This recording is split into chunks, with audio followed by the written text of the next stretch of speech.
What's up, everybody? This is Read the Bible with me, Stan Jr., and today we are looking at the book of Ruth. That was the next one chosen by everybody, so that's what we're going to read. So we're reading the book of Ruth right now, and it is talking about three main characters who are Naomi, Ruth, and of course, Boaz. So you're going to read about how to be a good man. You're going to read about how to be a good woman. This is some good stuff. This is practically showing us how these people should act and how we should act. I think that it's such a great book because it starts in a lot of tragedy and it ends with a lot of rejoicing. So let's get started. Before we do, click that subscribe button, please. If you haven't clicked it yet, get on with it. What are you waiting for? Click the subscribe button and you can join me and hundreds of other people reading the Bible together every day. Let's change the narrative on Christians that don't read their Bible.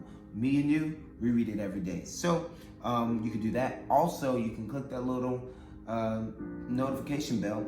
And so until that's done, you won't know when I post videos. So please click that button, click that bell, and then you'll know every time I post. Let's get into the book here.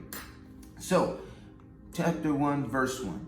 It says, in the days when the judges ruled, there was a famine in the land. And that we can stop right there because the judges were ruling in a very tumultuous time, okay, for the children of Israel. It was famine, it was wars, there was all kinds of stuff going on.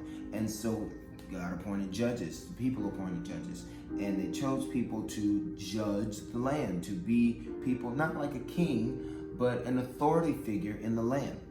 And so a man of Bethlehem in Judah went to sojourn in the country of Moab.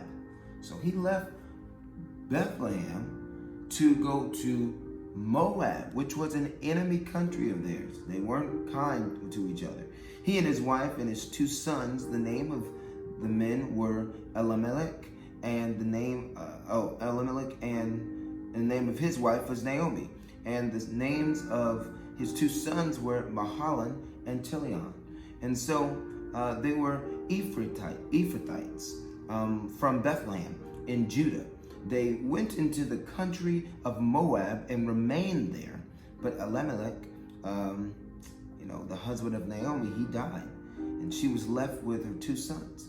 These took Moabite wives while they were there. So they took wives from that country, which is, at that time, wasn't a very great thing to be done because there was people that they were fighting against. But anyway, the name of the one was Orpah, and the other name of the other one was Ruth.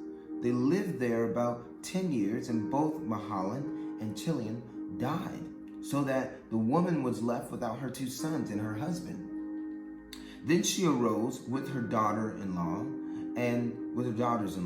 and to return to the country of Moab, for she had heard that the field of Moab, that the Lord had visited his people and given them food. So she heard that the Lord has come and he's taking care of his people, and she's like, that is who I am. I'm from there. I'm going to go back there. And so she set out from the place where she was with her two daughters-in-law, and they went on their way and returned to the land of Judah. So they both went with her. But Naomi said to her two daughters-in-law, go return each of you to your mother's houses, and may the Lord deal kindly with you, as you have dealt with the dead and with me. The Lord grant that you may find rest, each of you in the house of her husband. Then she kissed them and lifted up her voices and wept. And they said to her, no, we will return with you to your people. But Naomi said, turn back, my daughters. She still pressed them. They both were saying, they'll wait with her. They want to be with her. But she said, no, my daughters. Why will you go with me? Have I yet a son in my womb that may be your husband's? She's like, I can't do anything for you. Turn back, my daughters. Go your way. For I am too old to have a husband.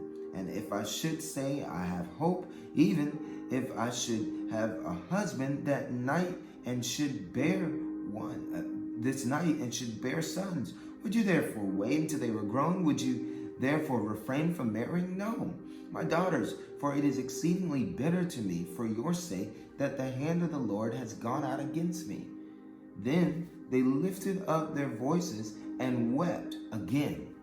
But this time, Orpah kissed her mother-in-law. But Ruth clung to her. So the difference is a kiss, she left. Ruth stayed. She stayed with her. And she said, see, your sister-in-law has gone back to her people and her gods. Return after your sister-in-law.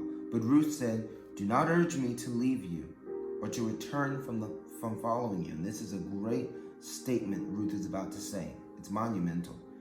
For where you go, I will go. And where you lodge, I will lodge. Your people shall be my people, and your God, my God. Where you die, I will die. And there will be where I be buried, there I will be buried.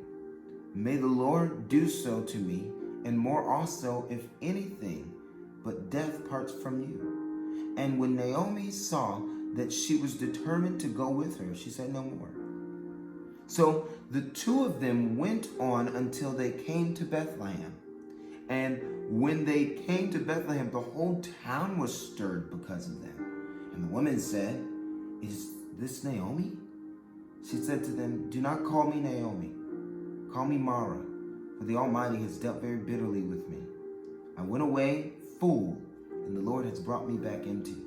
Why call me Naomi, when the Lord has testified against me, and the Almighty has brought calamity upon me? So Naomi returned with Ruth and the Moabite daughter, her daughter-in-law, and with her who returned from the country of Moab, and they came to Bethlehem at the beginning of the barley harvest. So that sets us up for chapter 2. You just read chapter 1 of Ruth, and what is this? The main thing this is talking, main point this is trying to make at the back of the chapter is just that Ruth was faithful, and she did something that wasn't asked of her to do. She went the extra mile with Naomi. She went and said, I'm going to stay and go stay with you and go a little longer with you.